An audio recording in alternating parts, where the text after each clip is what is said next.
Okay, welcome. This is our first SECAC meeting of 24-25 school year, and I'm looking so forward to tonight's meeting. It's such a great one because we're getting our kids back to school, and there's so much information that we're going to get from our colleagues in Prince George's County Schools. So welcome.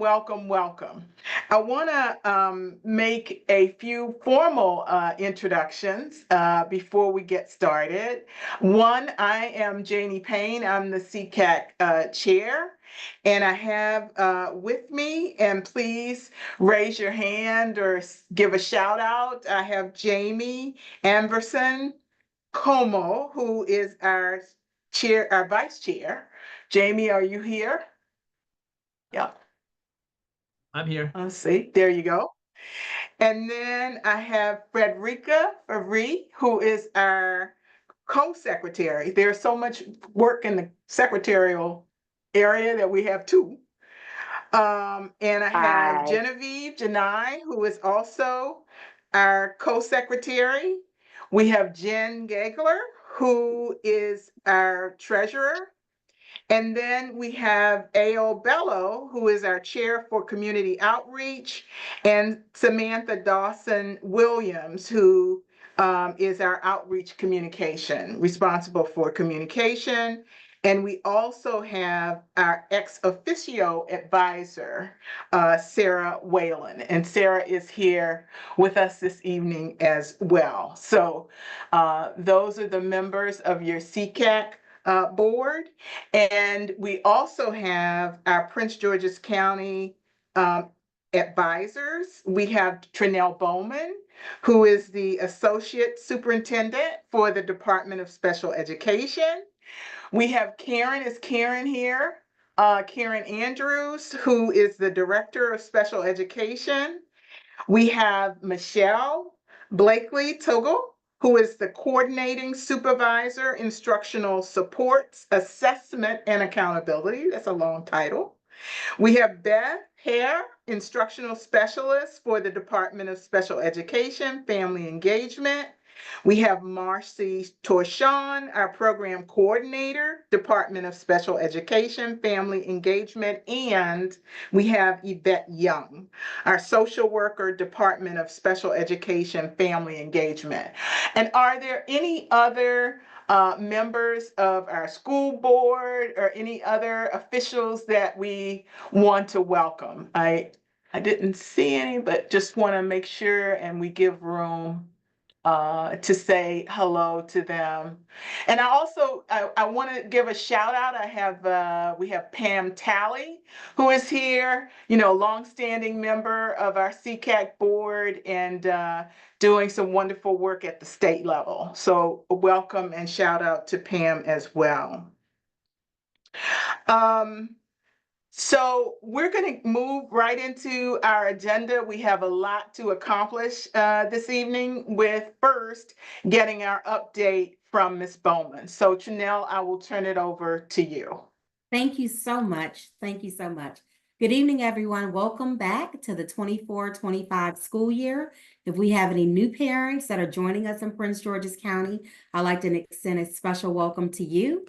And for all of our returning parents, I hope you've had a great start to the school year. So I'm going to share some updates with you. We always like to acknowledge our Board of Education members for all their work and what they do in the commitment to special education, as well as Superintendent House.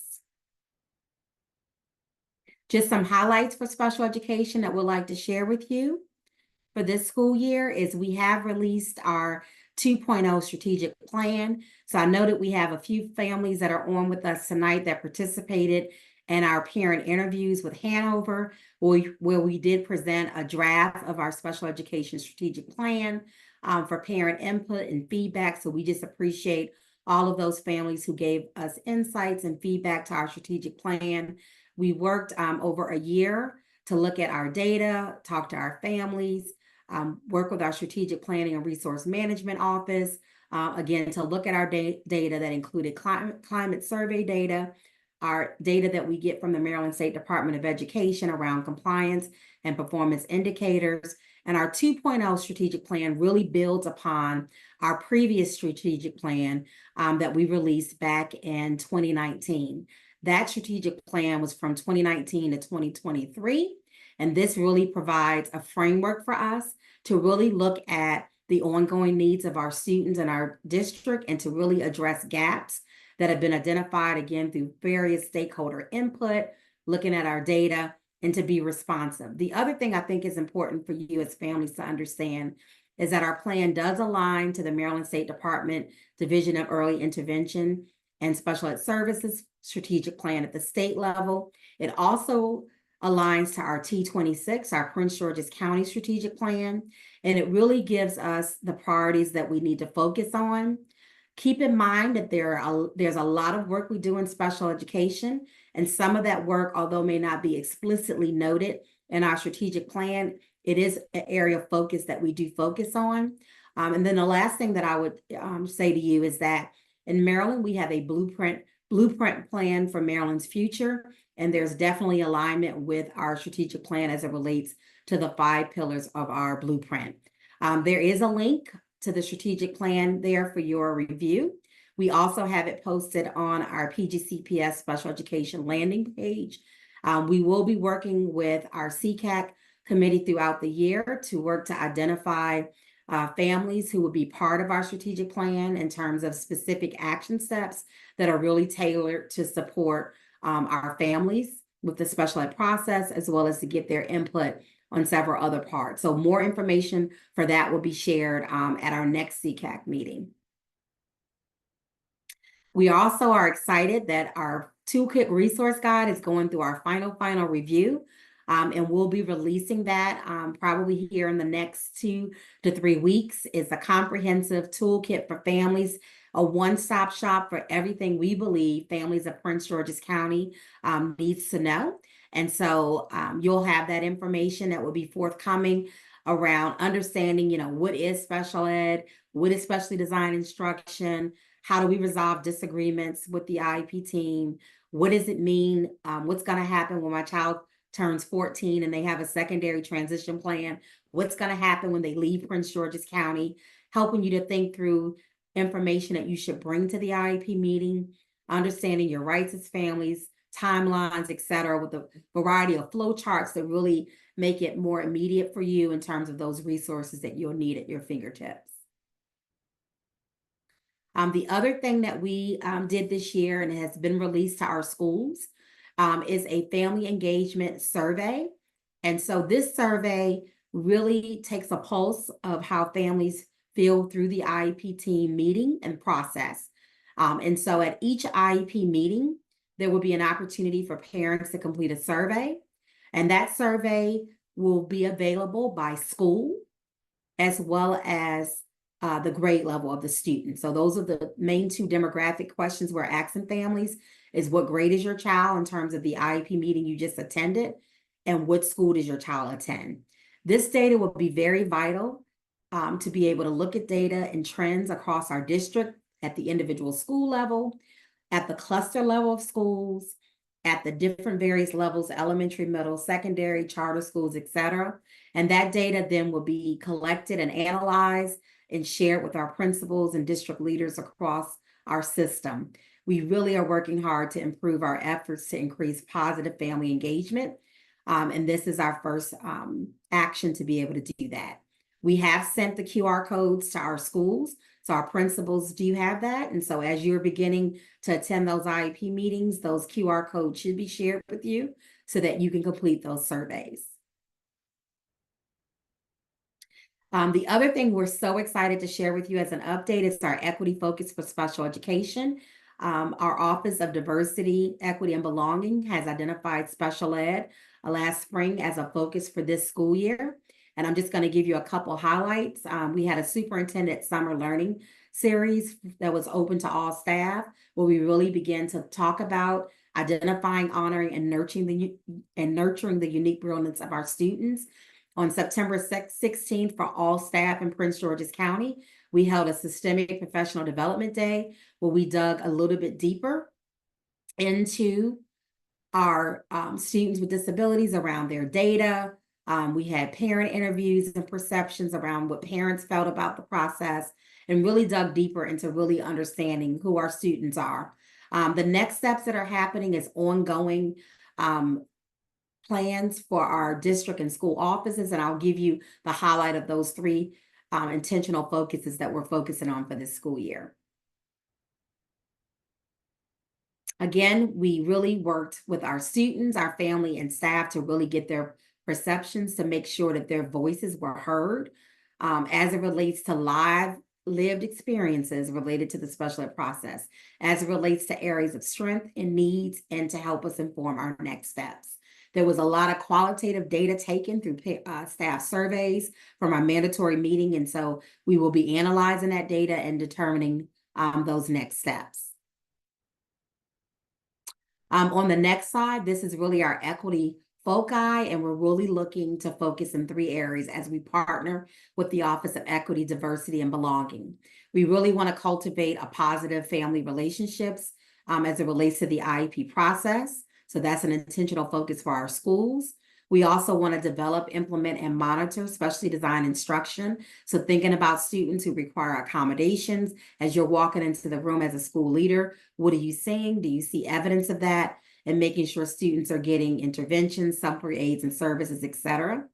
And then for our school and district offices, we really want to promote inclusive practices for students with disabilities. So we'll be giving them a variety of tips, resources, and training to really be able to look at those inclusive practices to support our students. And then now I'm going to turn it over for an update from our Family Support Center staff. Before you do that, Marcy, I just want to point out, Trinell, Terry Hampton wanted to note that just had an IEP meeting last week and the survey wasn't mentioned. And Kim Tart is making a suggestion to have the survey posted on your site, just in case the school does not provide. So I just want to make sure that you had those comments. Yeah.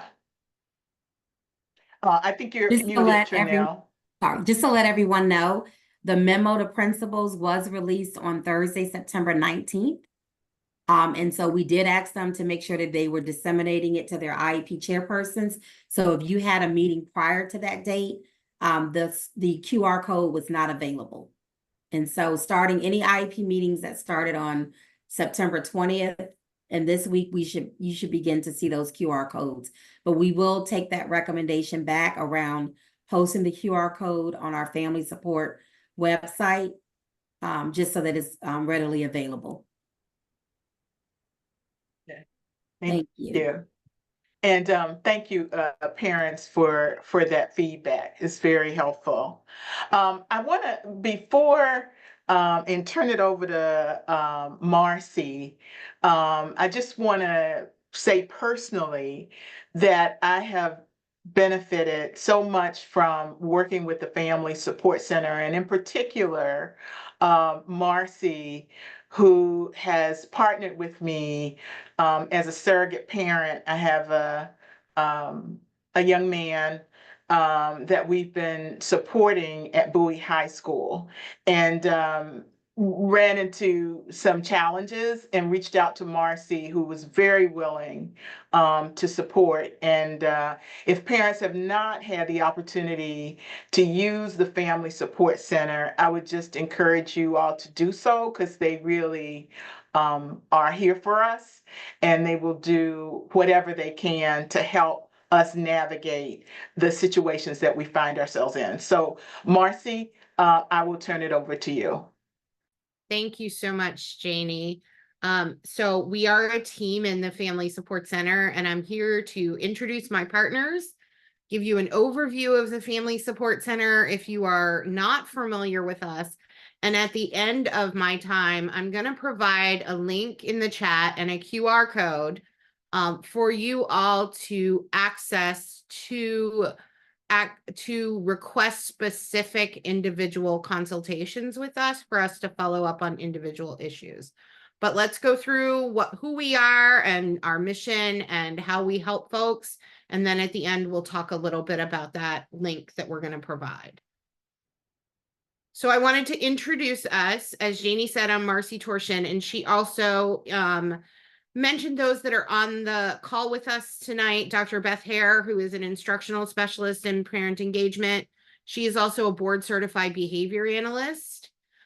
We also have Yvette Young, who is a social worker in our office. Angela Salmaron Hernandez is out ill today, but she is our bilingual parent liaison.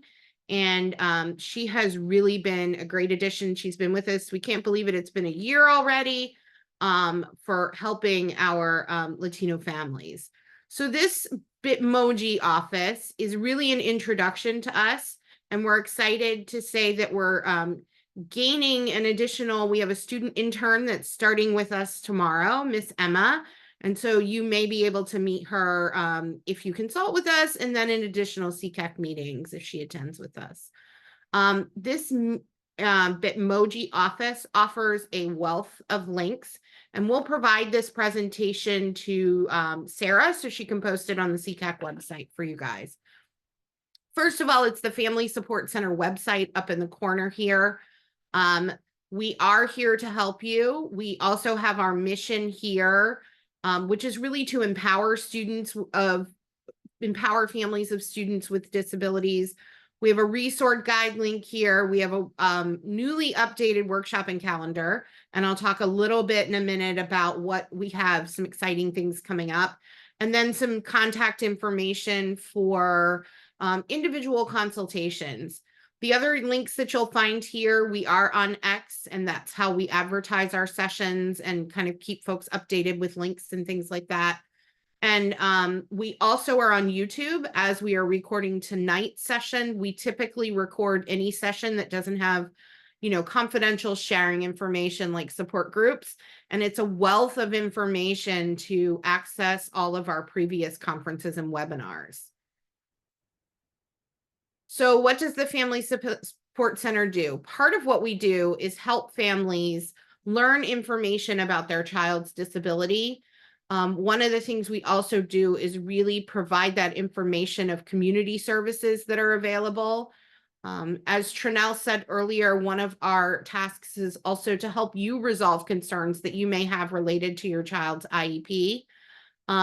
And our goal really is to develop relationships with both community partners and schools so that families can make the most empowered, informed decisions regarding their child's education. So how do we do that? I talked a little bit about it on our introduction slide, but we do it through workshops, support groups, consultations. We attend IEP meetings with families. We do community outreach through conferences and resource fairs, both in and out of PGCPS. We are getting ready to release our first quarterly newsletter. And also our resource guides and information dissemination. So we do have a listserv, and I'll show you that in just a minute. But I want to show you where you can find more information about the Family Support Center. So in this presentation, you'll find not only a link to the Family Support Center YouTube, but a link to where you can subscribe if there are any updates, if we post videos, anything like that. And then also our X page where you can subscribe to that. I talked a little bit about the listserv, and I'm going to actually copy and paste that link right into the chat so that you guys can access. It is a form to sign up for our listserv. We don't spam you. We send out a couple of emails per month about community events, our conferences and resource fairs, any workshops that we're providing, any information that is pertinent to special education in PGCPS. So upcoming, and there are QR codes and links in this slide. Thursday, we have Pathfinders, our fall mini conference starts. And we have Pathfinders for Autism coming in doing a presentation on understanding autism spectrum disorder, tips and strategies. And then next, in October, next month, we have the National Institute of Mental Health partnering with us to provide a presentation on empowering families, a guide to managing anxiety. And so that is October 17th. And both of these are from 6:30 to 8 p.m. One of the initiatives that we have been doing over the past several years, this is either our third or fourth year, is really responding to an increase in calls about parents who are concerned of students with challenging behavior or changing behaviors. And so under Dr. Hare and Yvonne Aline, who is also a board certified behavior analyst, we have a support group that is Behavior Changes. It is a virtual support group based on the principles of applied behavior analysis. There are 9 sessions across the year, and if you register for the first session, you are registered for all of the sessions. And again, that link is live, and you can also scan it from the QR code. That starts Tuesday, October 29th. Typically, it is a program that is on the last Thursday of the month, but the last Thursday of October is Halloween. So we moved it to that Tuesday. So we encourage you, if you are interested in participating in that support group, to sign up and register for that. So our contact information is here. We are located at the John Carroll Administrative Building in Landover by the stadium. And there's the listserv registration again, and our telephone number, which I can also put in the chat. And I do see a question, ensuring that all resources and web content are accessible for screen readers. And that is something that we do with all of our resources that we provide, like the newsletter. So thank you for that. That's actually a big passion of mine. So I appreciate the comment. So again, the listserv registration. I talked a little bit earlier about this, but we really wanted to provide a forum where you all could contact us to let us know that you have an individual concern you may need to discuss with us in the Family Support Center. So there is a link here as well, and I'm going to put that in the chat as well. And I'll repeat that in the chat over the next several presentations, but there is that QR code as well.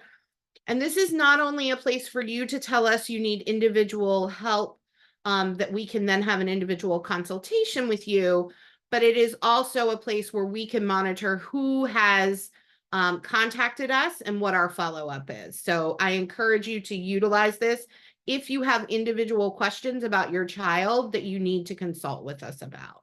And that way we can also route the questions to the correct format. And I see Ms. Young has put our phone number in the chat. So I also see a question about Dyslexia Awareness Month in October. We don't necessarily have anything through the Family Support Center at this point, but we will be sending out anything that we received through our listserv. You also see there's a from Kim Tart. Please do not assume that everyone has a device to scan a QR code. So if I don't, then what might be your advice? So for the links that are in this presentation that have a QR code, there is also an associated link where you can click in order to access those links, in order to access the registration for that information. And you'll be posting the slides. We'll post them on the SECAC website so people can have access to that link. Yep. All right, Trinell, I think I'm turning it back over to you before we move on. Sure. So we just wanted to share a few PGCPS family resources with all of you, just so that you have them in your toolkit. The first is that we do have a PGCPS parents page. If you go right to the landing page and put in pgcps.org, you'll see the parents at the very top, and then you can just click on that to give you access to a variety of web resources that have been developed with you in mind. The other thing that we wanted to share is that PGCPS students can be offered free tutoring services at no cost to you as parents, guardians, and family members. So we wanted to make sure that we provide you with that link, which again, if you go to the PGCPS landing page and click on academics, you'll scroll down to special programs and support, and then click on the tutoring cards. And there's 3 different free options, one of which that offers 24/7 services for tutoring. The other thing we wanted to make sure that you are aware of is all of our dates for our SECAC meetings, as well as Prince George's County is partnering with SECAC to host town hall meetings, the first of which will be October 22nd, January 28th, March 24th, and then May 27th. So we wanted to make sure that you had all of those town hall meeting dates, as well as the topics that will be shared on the other meetings. And so we're very excited to partner with SECAC to host town hall meetings so that parents' voice can be elevated and heard as we work collaboratively to resolve matters in special education in Prince George's County. This is the resolution contact list for you. Marcy will also put it in a chat. We wanted to make sure you had the resolution contact list so that if there's any specific issues you have, the way that the chart is divided, the first column kind of gives you the overview of the problem. The second column gives you who the point of contact is, or the person or the individual office. And the third column gives you both a phone number and an email address so that you can contact the resolution team. So we have our transportation members identified, school boundaries, pupil accounting, health services, etc., in addition to very specialized special ed contacts. And then this is my phone number and email address for your reference. And then I think I'm going to turn it over to Janie, unless there's questions. I think, parents, if you can continue to put your questions and comments in the chat. I think we've been keeping up with them as we've moved along. I don't think we have any questions now. Just want to make sure as I look across. And I'm going to turn it over. We have Kiba Baldwin, who is the Director of Transportation. It kind of been my experience, transportation is always a pretty hot issue. So want to make sure that we have time for discussion. So Kiba, we're going to turn it over to you. Thank you very much. It's a pleasure to be on with you guys today. This evening, I have one of our SPED coordinators, Ms. Allen, here with me this evening, who will help co-present with me as we go through our slides and just sharing some information about transportation and where we stand for the upcoming school year. So thank you again for allowing us to present. A little bit about our mission for this year is to provide a transformative educational experience anchored in excellence and equity, utilizing 21st century competencies and enabling the students' unique brilliance to flourish in order to build an empowered community and a more inclusive, just world. And again, our mission here is to deliver efficient transportation and fleet services that enable all students to arrive at their destination safely and on time every day. This is a huge task for us, and I'm going to talk a little bit more about that as we go. So the agenda,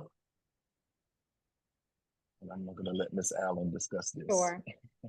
Good evening, everyone. Again, my name is Alemnish Allen, as Mr. Baldwin indicated. I'm one of the special education transportation coordinators for the Department of Transportation. For our agenda this evening, we're going to go over some updates for this school year.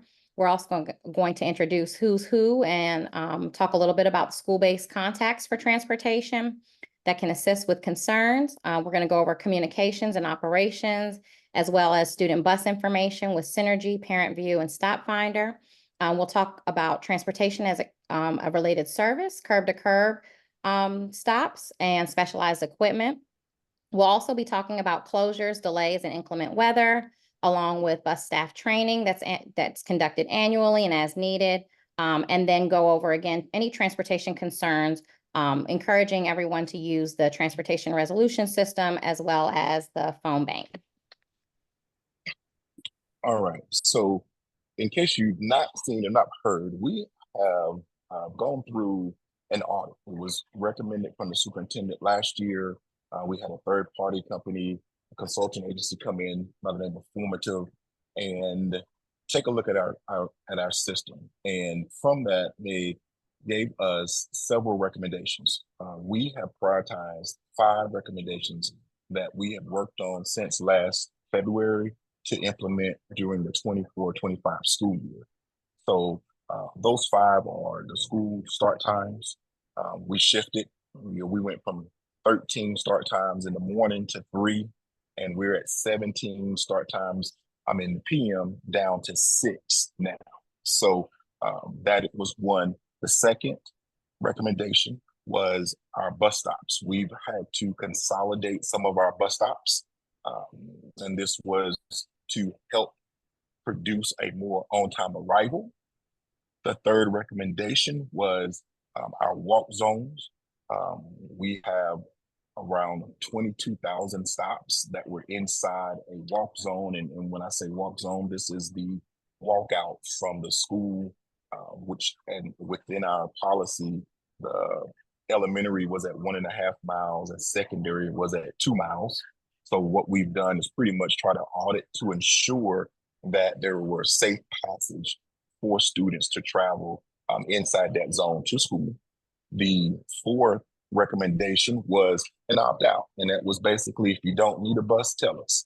And so we have been able to utilize that concept very much. We have over 8,000 families that have told us, listen, we don't need the bus this time. So we have not routed those students. And what that does, it allows us to focus on those students that do and get to our ultimate solution is producing an on-time arrival.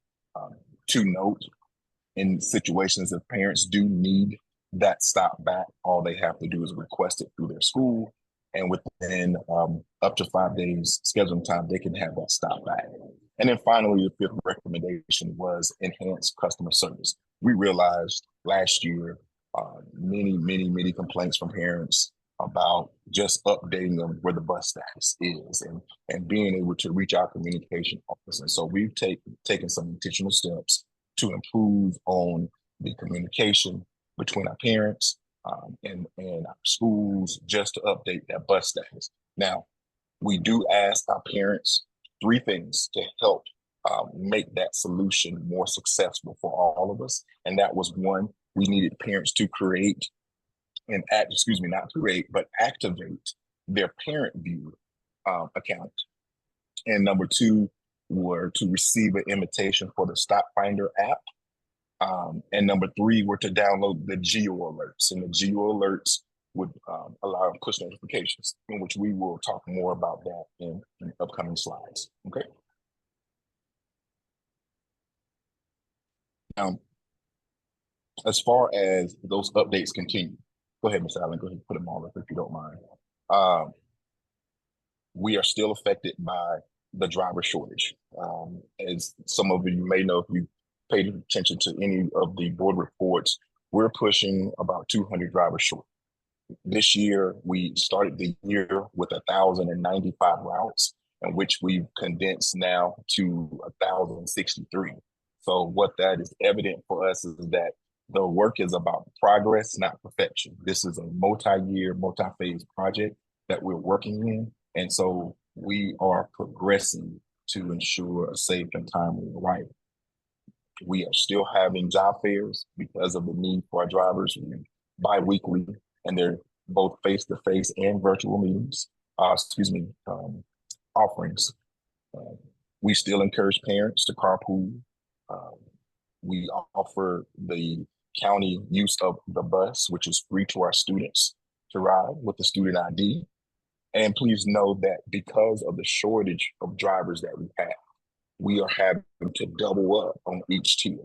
And so when you have one bus doing 2 routes, 2 trips on the first tier, 2 on the second tier, and by the time we get to that third tier, we're going to have delays. And so we are really being more intentional of updating parents, utilizing the robocall system, which is through Messenger, and our push notifications through the Stop Finder app about those delays that may occur. And so it is work every day. And again, this is progress that we're working on. if you are looking for that information, we ask that you continue to use Stop Finder. Parent View is also an alternate system, but as that is also a new system for us, we're still getting adjusted to it. And so we always suggest that if you have the Stop Finder app, look within the Stop Finder app for your stop first at this point in time before you look into the Parent View system. All right. Thank you, Mr. All right. Baldwin. So in addition to all of those updates, we also have school-based transportation point of contacts at schools who are designated by the principal. There's usually at least one school-based point of contact that can assist with transportation. They assist with coordinating the arrival as well as dismissal schedules. They have access to the bus information and maintaining student lists to make sure that students are on the correct bus.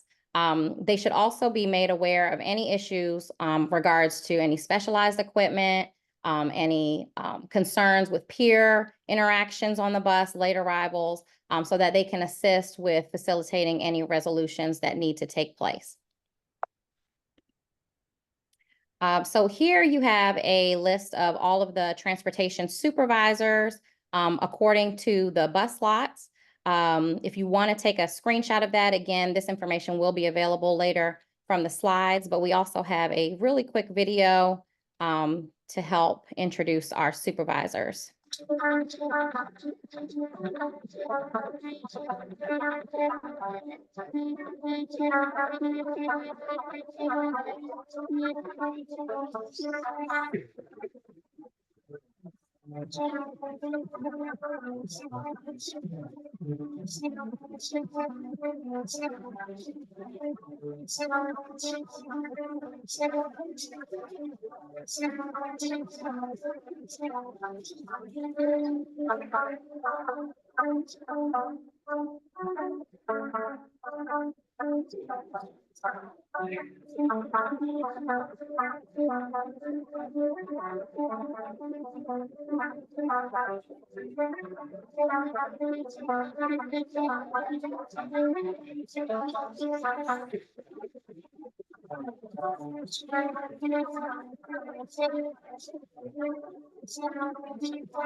Thank you again for your attention to that. Again, this information for their contact information will be available from the slideshow.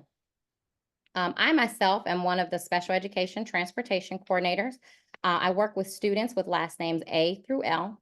I also work with the Department of Special Education to ensure that the provision of transportation services are being upheld in our comprehensive as well as our special school settings. I work with transportation supervisors and represent the Department of Transportation at the IEP meetings. I work with processing the requests for the safety vests and any specialized equipment to include any collaboration with any related service providers. And then we also work with transportation routing and operations staff to assist with making sure that students are placed on their appropriate routes. In addition to helping to assist with any professional development activities or special needs training for bus staff and personnel.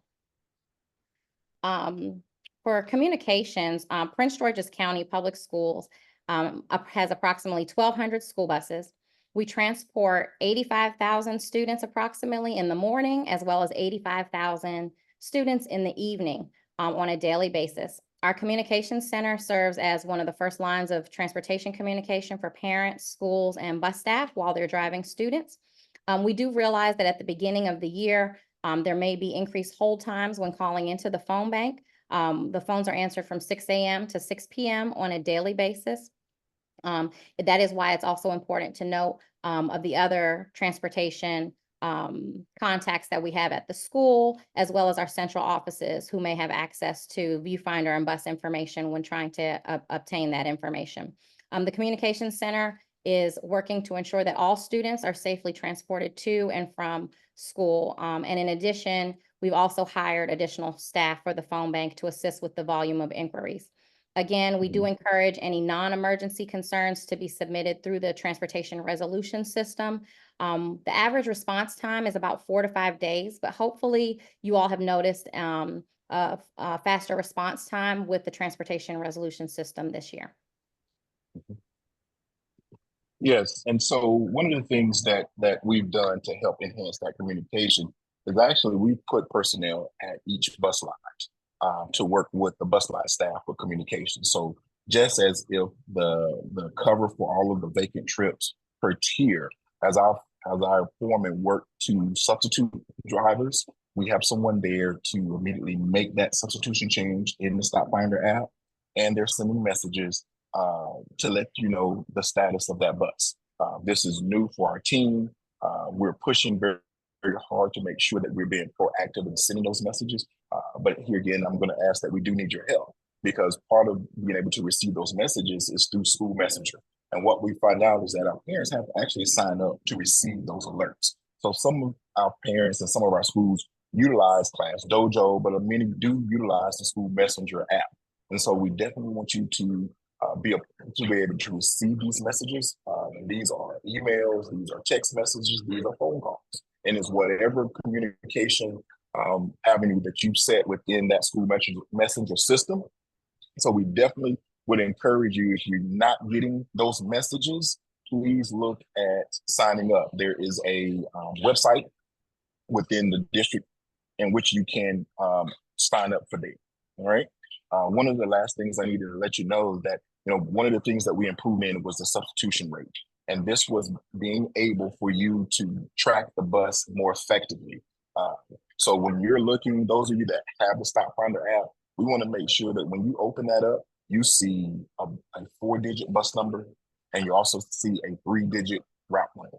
And those two items definitely allows you to track the bus. We've turned on features so you can see where the bus begins and where it ends. It lets you see the stops. And we have extended the viewing time because we know we're short of our drivers. So we have extended that viewing time because we can anticipate that some of the buses are going to run later than what that time shows on your app. So we're tracking this year, and I can tell you as of the September 17th date, we have a 96% fill rate to where we are ensuring that there's a bus attached to a route within that Stop Finder app, so you can see and track that bus effectively. Thank you, Ms. Allen. Miss Allen, we had a couple of questions in the chat about Stop Finder that I wondered if you wanted to address before you moved on, or did you want to wait until the end? Well, we're still kind of talking about Stop Finder, so maybe it may be answered, but if we can wait till the end, I'd appreciate it. Sure. Yeah. Thank you. Yeah. So So the student trip details, as Director Baldwin had indicated, the school transportation contacts have access to this information. Our partners in central office, the family support center, the non-public office, they have access to view the viewfinder bus information. I know that some offices may still have been gaining their access for Synergy, but that information should be available on the app. There are some times where the information is not syncing live or syncing actually when it's supposed to be effective. So I'm not sure, I haven't looked at the questions in the chat, but one of the questions that I do want to address, because student information is changing on a daily basis. Our effective dates for bus stop changes when they're made, they're supposed to fall on Mondays and Thursdays of each week. This allows us to make sure that there's clear communication with the bus lots in terms of any changes, the run sheets, making sure that there aren't any complications or any other students' parents that may need to be notified of changes when additional students are added. Now, on the Stop Finder app, you might be viewing live data. And so sometimes a parent may see the bus information live on the bus app that morning and say, oh, okay, great, the bus information is available. I'm going to tell the school to put them on the bus today.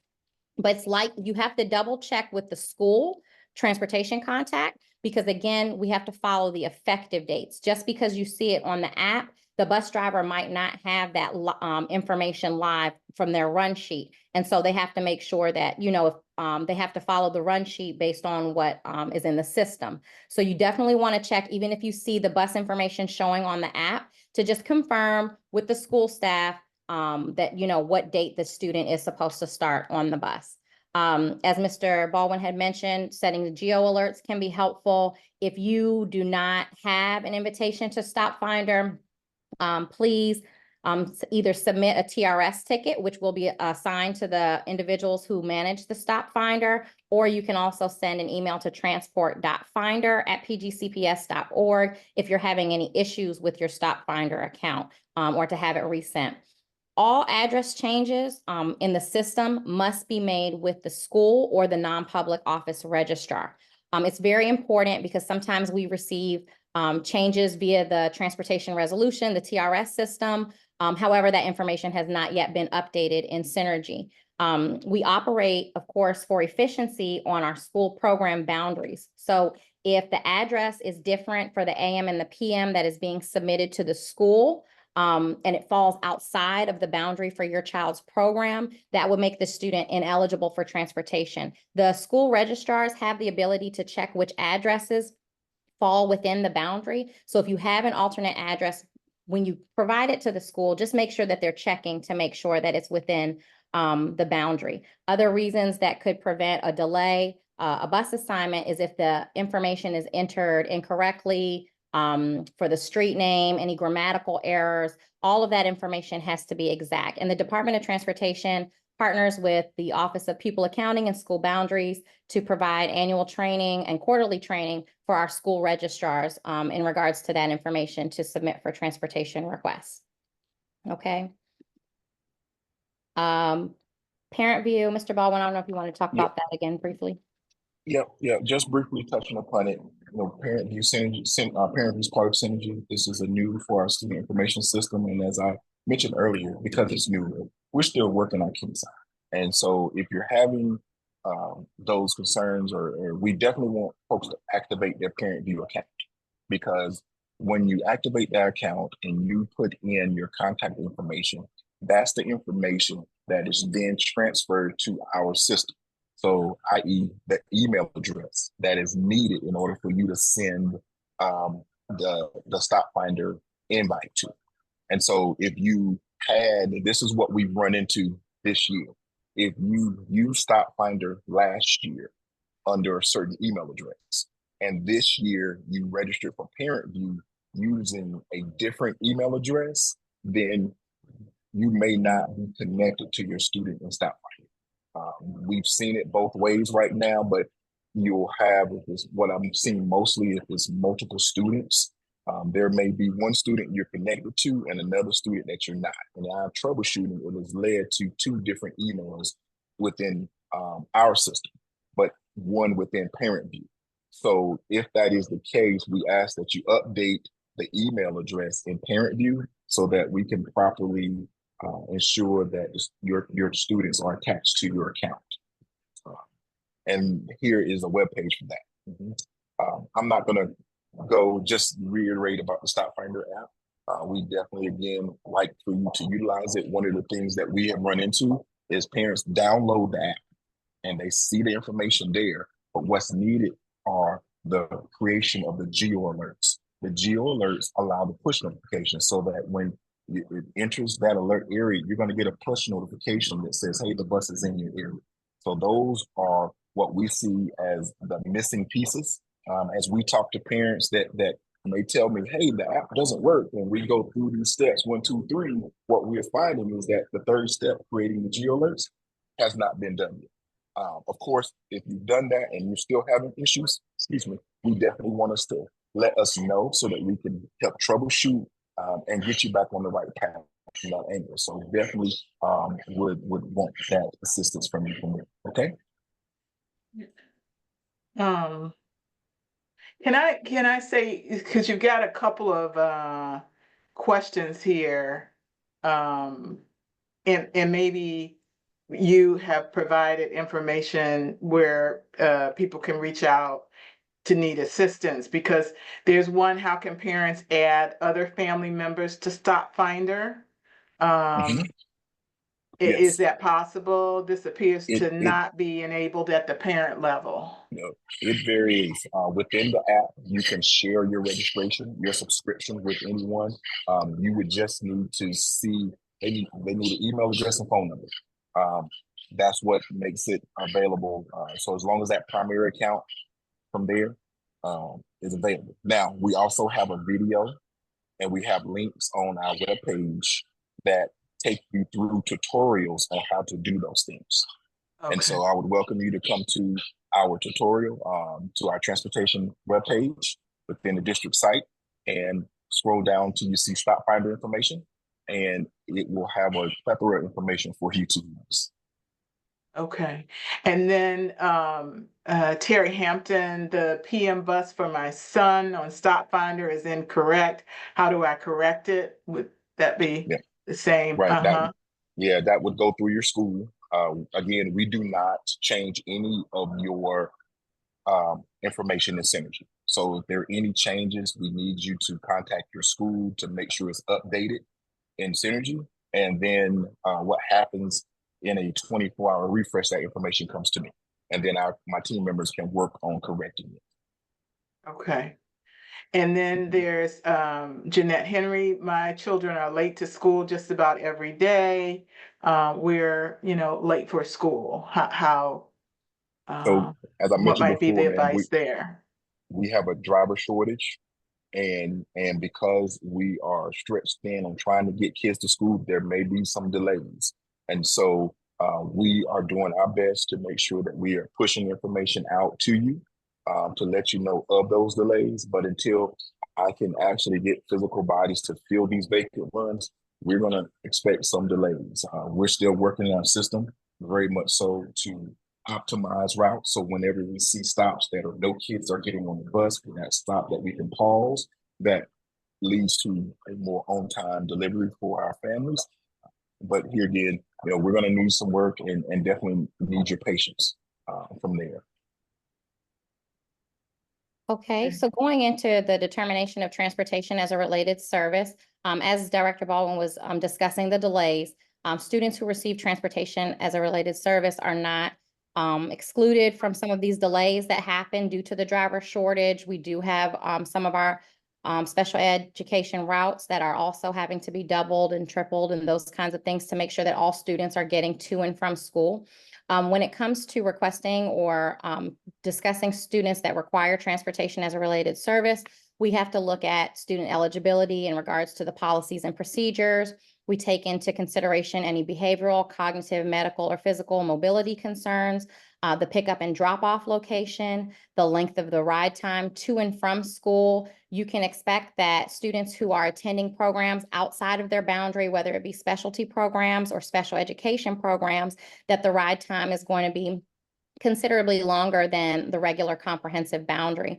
We also consider if there's any additional personnel that's required for transport. It is the driver's responsibility to manage behaviors on the bus. When we talk about personnel needed for transport, we do prioritize a lot of our students who require specialized equipment or having challenging behaviors on the bus. And then we also look at the student's least restrictive environment, the same way that you look at the classroom. We want to make sure that our students are able to be included as much as possible with their peers.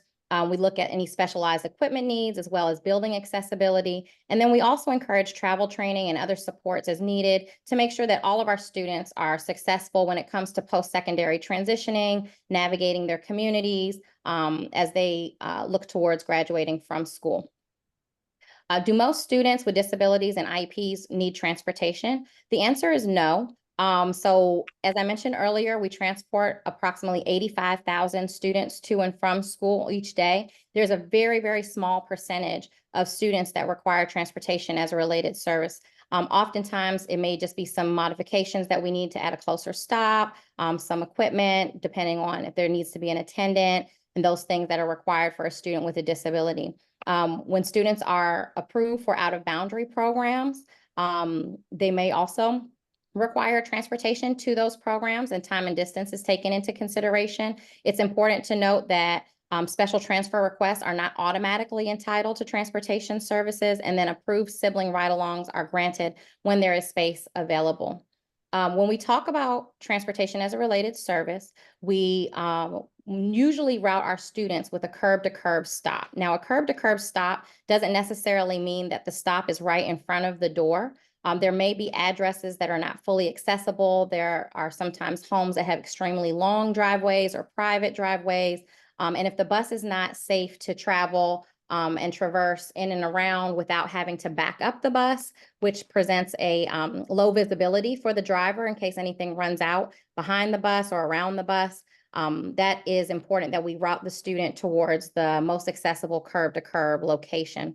If there are any concerns about the location, it's addressed by the transportation supervisor, and then we can also have driver trainers could come do a stop assessment depending for the concerns on the bus. I know I'm probably going over time, so I'm going to try to go as quickly as possible. The equipment that is used for the bus must be utilized in accordance with any manufacturer's instructions. Sometimes the equipment that we provide can be quite costly, and so if there's any intentional damage, we do understand, when there are challenging behaviors and it's part of a student's profile, but when there is intentional damage or lost equipment, it may require a fine or a fee to replace. Equipment should be inspected and stored away for safekeeping. Routine maintenance and preventative maintenance as far as cleaning the equipment is encouraged. Wheelchair trays are not to be transported during transport unless they're required as a postural device. If that is the case, there is a foam tray that may be utilized. The student's physical therapist should be contacted for additional information on that. If there are any equipment that requires batteries, it should be charged prior to boarding the bus. And then again, if there are any equipment concerns, please report it to the school. When it comes to inclement weather announcements, the decisions are made between 5 and 6 a.m. And must be authorized by the superintendent or their designee to be announced by 6:30 a.m.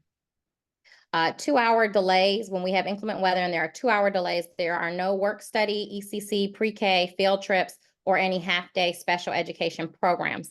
Now, our non-public schools may follow their local jurisdiction protocols, and it's at their discretion. Sometimes if it is a day where there's a 2-hour delay, and transportation wouldn't normally be provided on a 2-hour delay, for those half days, it would be at the discretion of the non-public to communicate to Prince George's County Public Schools if they're going to extend that day for that day. When PGCPS is closed due to any district-wide inclement weather emergencies, no transportation will be provided because we have to make sure that our students and staff are traveling safely on the road. We would encourage parents of all students to make sure to check for emergency notification and delays on the website. And as Mr. Baldwin also indicated earlier, there is a link that I actually just found out myself this year too as a parent to sign up for School Messenger. So we would encourage you to sign up for that. Again, when PGCPS is closed, PGCPS provides transportation services based on the current non-public calendar, and this is for non-public schools. When we are on spring break, we continue to transport for our non-public schools that remain open. However, when the non-public schools are on spring break, of course, Prince George's County Public Schools would not be providing transportation at that time. Annually, transportation provides training for bus drivers and attendants for hands-on and virtual training when it comes to the use of any specialized equipment, wheelchair safety vests, and integrated car seats, behavior strategies and tips for student management, nonviolent intervention for de-escalation strategies, seizure, EpiPen, and first aid training. And then there is also opportunities for any specialized behavior training to be provided by the school personnel who know the students best.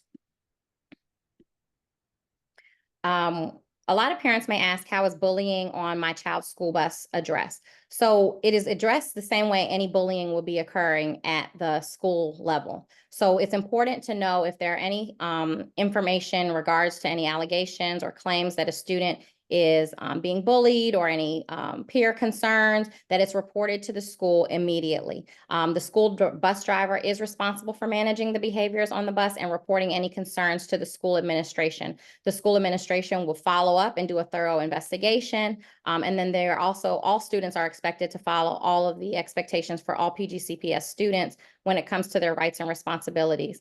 Any safety concerns, acts, or threats of violence may result in temporary or permanent loss of transportation privileges based on the administrative procedures and policies. When it comes to resolving transportation complaints, again, it should start at the school level with the school-based transportation point of contact, the administrator or the IEP case manager or non-public specialist. They will be able to facilitate to make sure the concern gets to the appropriate transportation supervisor. Other ways you can report concerns may be to contact the phone bank. After hours, there's a school security number, 301-499-7000. And then you can also report concerns on the transportation resolution system. And please know that there's also an option to report any positive recognition. So we do appreciate, the positive recognition to be able to communicate that to our staff. Sorry about that. So this is what the transportation resolution system looks like. Once you log in, you should be able to, once you create your request, it will be assigned to the appropriate supervisor. Please note if there are ever any concerns about safe passage, that's also a new feature that's available to be listed as a concern on the TRS. So again, safe passage coordinators work with our Prince George's County Crossing Guards unit and communities to ensure that there is safe passage when it comes to walking to and from school. Here's the information for the transportation website and our frequently asked questions. And then lastly, this is our end of session evaluation. There's a link there if you don't have a device to be able to scan and access the QR code. Again, I would recommend any specific concerns be placed in the TRS so that it can be assigned to the appropriate supervisor. But if you have any other concerns that we weren't able to answer today, you can also include that in your evaluation. And I'd also like to say that National School Bus Safety Week is October 21st through the 25th. We do appreciate our school bus drivers, and many of which may also be parents of students and even with special needs. And they oftentimes are getting up at 3-4 o'clock in the morning to start their day to transport all of our students to and from safely to school. So I do appreciate your time. If there's time, I can answer some questions, but I know we're kind of. Yeah, so because I want to make sure that we can hear from Tracy Jones. So I want to thank you, Mr. Baldwin and Miss Allen. And the other thing I would say, if possible, Miss Jones, maybe about 15 minutes, because there were a couple of comments from our parents that weren't related to transportation, and I want to make sure that we have the opportunity to have them ask those questions as well. So I'll turn it over to Tracy Jones, Supervisor, Health Services. Good afternoon, everyone. I hope everyone is having a fantabulous evening and happy Tuesday. Let me share my screen real quick. I only have a couple slides. So good evening. Thank you for having me. I am Tracy Jones. I'm the supervisor for the Office of School Health. My office is responsible for providing all of the nurses in the schools and making sure that the students have the medical care that they need in order for them to attend school and to be academically successful. Another part of what we do are private duty nurses.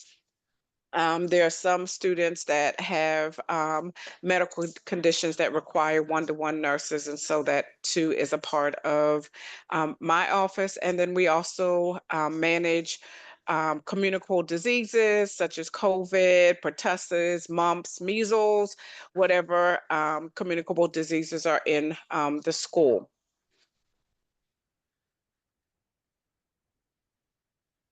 Uh-oh.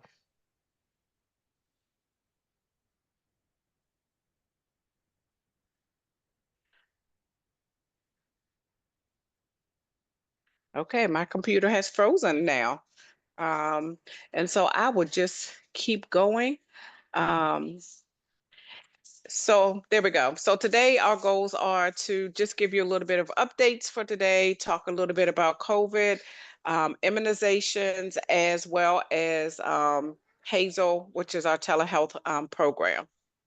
So first, let me talk about immunizations. It is required by state law that all students enrolled in public schools have required immunizations.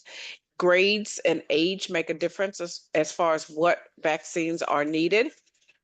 We still have a couple thousand of students who are non-compliant, and so we have established clinics at the local health department. They're having their immunization clinics, and we will have one right alongside of theirs to ensure that our students are able to become immunized. They are Monday, Tuesdays, and Fridays from 9 a.m. to 3 p.m. They are by appointments only. We do not take any walk-ins. We do have a translator there. We will provide all vaccines that children need in order to be in school. Our current exclusion date is October 18th. So if your child has received a exclusion letter, please make sure that they are up to date by October 18th so they will not be excluded from school. Our clinics are held, like I mentioned before, in collaboration with the health department. The school system provides all of the staff, and the health department provides the vaccine. So together, we are working to ensure our kids are vaccinated. Telehealth is a initiative that we started 2 years ago, in which students, it started out at the elementaries and academies, but we have now since expanded it to all schools, where children who are ill are able to see a provider right there on the premises. We have in the nurses area an iPad, and they can log in. They can see a doctor. The doctor can provide a prescription if needed.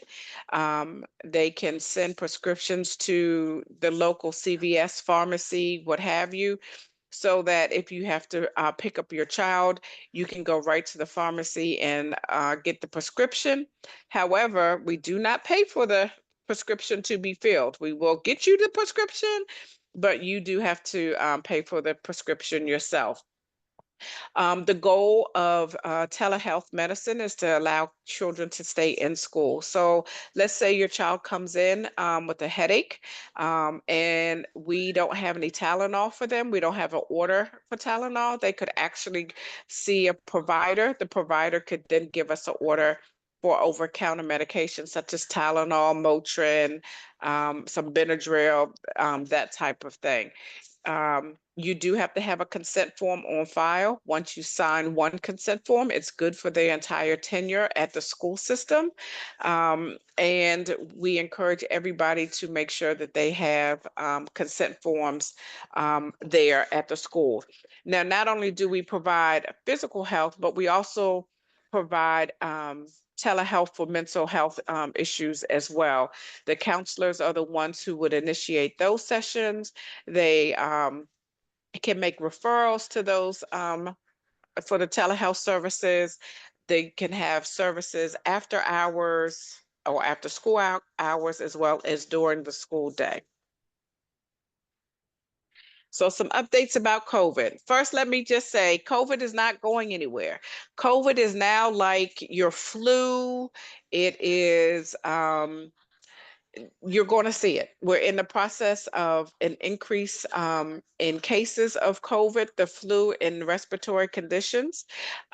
We do not test in the schools anymore. If somebody tests positive, we ask that you keep your child home for 5 days from the date of the test. And then on day 6 through 10, they can return back to the school, but they must wear a mask. Many people say, well, CDC says that once the symptoms are resolved, that is very subjective. And how do you define symptoms resolving?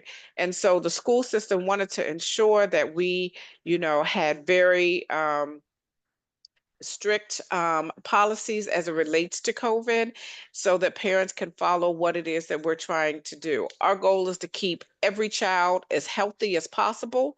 And so we need to make sure that if they test positive, that they are home for 5 days. If a staff member tests positive, they too go home for 5 days. We will notify the classroom of that there was a positive case in the building, but that's all. That letter will tell you what symptoms to look for and to encourage your child to be tested. The federal government still provides COVID tests, so I put the email address in case you want to apply for or receive free vaccines. So I've already said this, but positive cases, they go home from day 5, with day 0 is the date of the test. They can return on day 6. It says symptom free, but we don't really say symptom free. We really just say as long as they have a mask, they can come back from day 6 through 10. The only time they're to take the mask off is when they are eating. If it is a child that cannot wear a mask, then we ask that they stay home for the entire 10 days. We do still track the cases just so we know and we can determine if there's going to be any outbreaks. The cohort, so the people in the classes, the children in the class will receive a letter that indicates that there was a child who tested positive, and it also gives anticipatory guidance and when to look, what symptoms to look for, and to get tested on or after day 5.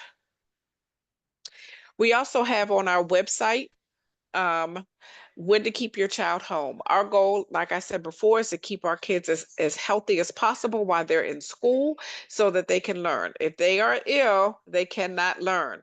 And if they are ill, they are able to pass the germs back and forth among their classmates, which then impacts everybody's ability to learn. If they sound like me, very nasally and congested, please don't send your child to school. Let them stay home and let them get the rest that they need in order to resolve these symptoms. These are some things that are listed here in which for reasons to keep your child home. Please do not send your child to school if they have a fever, or if they had a fever and then you just gave them some Tylenol a couple of hours before school started and now their temperature has decreased. So if they have a temperature, they're supposed to be fever free for 24 hours without any medications whatsoever. That's it.